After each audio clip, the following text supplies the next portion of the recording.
आइए एक सवाल और हम देखते हैं अजूबा टाइप का, वो कैसा है।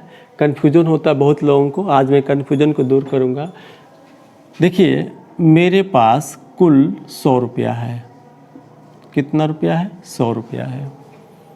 हम 100 रुपया बाज़ार लेकर के जाते हैं, ठीक है, और हम सामान खरीदते हैं। तो इधर हमने खरीद लिया क्या? सामान, ठीक है। इसका हमने क्या किया? खर्च, और बच गया शेष, ठीक है। तो मेरे पास कुल कितना है? 100 रुपया है। सपोज कीजिए कि हमने चावल पहले ख़रीदा, ठीक है, और यह चावल 40 रुपये का ख़रीद लिया। अब बताइए कितना बचेगा मेरे पास? 60 रुपया, ठीक। मेरे पास कुल कितना था? 100 रुपया। 100 रुपया लेके मैं कहाँ गया? बाज़ार। जब बाज़ार लेकर के गया तो हमने सामान के रूप में क्या ख़रीदा? चावल। कितने रुपए का ख़रीदा? 40 रुपये का। बचा कितना रुपया? 60 रुपया, ठीक है। ये सब रुपया। अच्छा अब विचार कीजिए, हमारे पास 60 रुपये बचा है। अब हमने चीनी खरीद लिया, चीनी खरीद लिया 30 रुपये का। अब बताओ मेरे पास कितना बचा? तो 60 में से 30 घटाओगे तो मेरे पास 30 रुपये बच गया, ठीक। अच्छा मेरा मन करा कि मैं चाय पी लूँ, तो मैंने चाय पी लिया। अब इसमें से हमने कुल जो है 18 रुपये का चाय पी लिया। कितने रुपए का? 18 रुपये का चाय पी लिया। जब 18 रुपये का हम चाय पी लिया तो मेरे पास कितना बचा? 12 रुपया, ठीक है। अच्छा बचा हुआ जो पैसा था, मैंने टॉफ़ी खरीद लिया। कितने का? पूरा 12 रुपये का। मेरे पास क्या बचा? कुछ नहीं।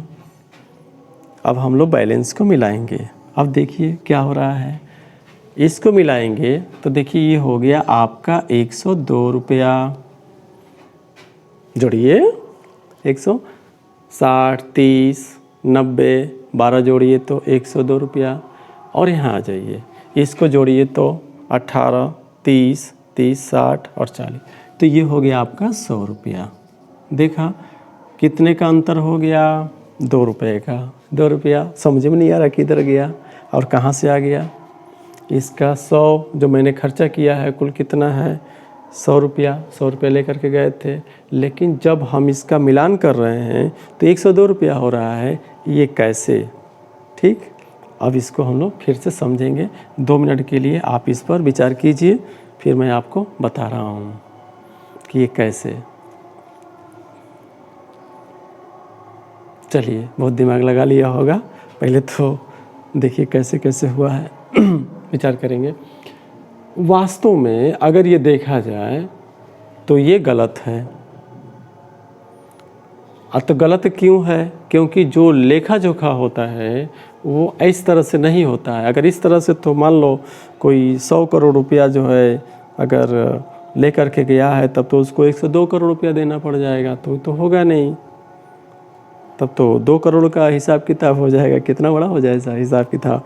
लेकिन ऐसा नहीं, आई समझते हैं ये सरासर गलत है, ऐसा नहीं होना चाहिए हिसाब किताब। जो हम हिसाब किताब करते हैं ना वो दूसरे तरीके का होता है। कैसे होता है ज़रा समझिए कि कैसे 102 आपके दिमाग में बनता होगा। इसका आंसर लीजिए, आप इसका आंसर समझिए, आपको तुरंत समझ में आ जाएगा आंसर के रूप में। देखिए अब अगर मान लीजिए कि चावल हमने 40 रुपये का ख़रीदा, ठीक है, चावल 40 रुपये का ख़रीदा तो 60 रुपये बचा। अगर फिर सपोज कीजिए कि हम चीनी केवल 10 रुपये का ख़रीदते, हम दूसरे जगह करके दिखाएं नहीं तो फिर आपका गड़बड़ हो जाएगा, क्योंकि आप मिलान नहीं कर पाएंगे। या इधर देखिए, आप इधर देखिए, अगर चावल को हमने 40 रुपये का ख़रीदा, शेष हमारे पास कितना बचा? 60 रुपया। अगर हम चीनी इसके जगह पर, क्योंकि ये भी 60 रुपया दिखा रहे हो शेष में, ठीक है, अभी शेष की बात हो रही है, हम बदल रहे हैं। अगर इस यहाँ पर थोड़ा सा कीजिए, अगर इस जो बचा हुआ है 30 रुपया जो हम खरीद रहे हैं यहाँ पर फिर से चीनी, वो 30 रुपया का ना खरीद करके हम केवल 10 रुपये का खरीदते। अब बोलो मेरे पास कितना बच जाता? बोलो कितना बच जाता? तो ये बच जाता आपका 60 में से 10 घटाओ, हम केवल 10 का खरीदे। तो अब ये नहीं, अब इसका आंसर इसे देखो, यहाँ से घटा के देखो कितना बच जाता हमारे पास? 50 रुपया। समझ में आई बात? अच्छा, ये 18 रुपये का हम ना खरीदे क्योंकि हमारे पास शेष कितना है? 18। अभी देखो यहीं पर 110 हो गया। यही समझ में आता होगा कितना गड़बड़ हो गया।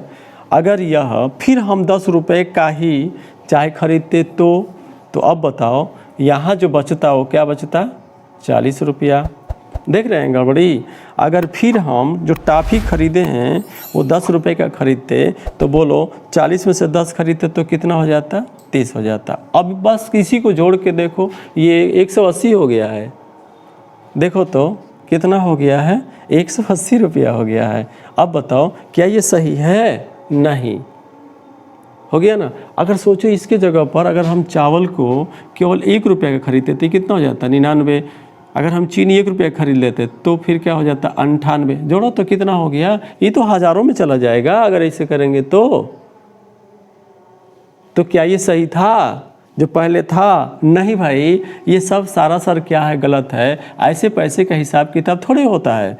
पैसे का हिसाब किताब ऐसे होता है कि आप जो है यहाँ अगर 100 रुपया है, अगर आपने जो है 40 रुपये खरीद लिया तो यहाँ पर हम 40 ऐसे यहीं पर घटा देंगे, बचेगा सेठ।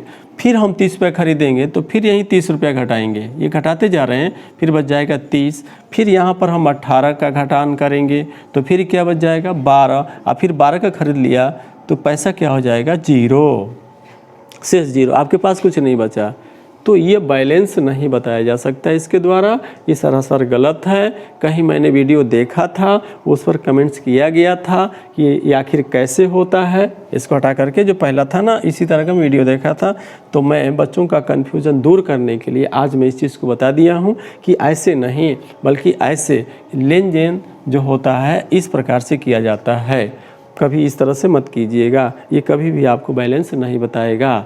चलिए आज का वीडियो यहीं पर समाप्त हो गया, हम लोगों ने सीख लिया।